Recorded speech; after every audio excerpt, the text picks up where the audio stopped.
આજે તો હું વાડીમાં જઈ અને જોયું તો ગુલાબના છોડવા ઉપર એક નહીં બે નહીં પણ ત્રણ કળીઓ આવી હતી. ઈ જોઈને હું તો ખુશ થઈ જઈ. હું અભિમાન નહીં કરતી, મારાથી તો બધા છોડવા ઉછરે પણ આ ગુલાબના છોડવાને ઉછેરવાનું કાઠું કામકાજ હતું. આ મારો ચોથો છોડવો હે. આખરે ઈ ઉછર્યો અને એમાં તો કળીઓ આવવા માંડી એટલે હું તો બહુ જ ખુશ થઈ. અને આ હે ગલગોટાના છોડવા. આ ગલગોટાના છોડવા ઉપર તો એટલી કળીઓ આવી હે ને તમે વાત જ ના પૂછો. મારી વાડી તો ફૂલોથી મહેકી ઉઠી. ગલગોટાના છોડવાની બાજુમાં હે ને ઈ હે મૂળા.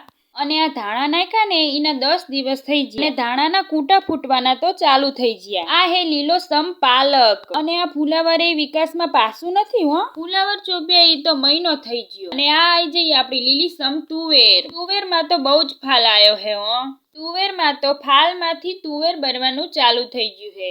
આ જુઓ, આ હે તુવેર. તુવેરમાં તો ફાલે એટલો આવ્યો હે. આપણે એક દાણો વાવીએ અને ભગવાન જેટલા બધા દાણા આપી દે હે.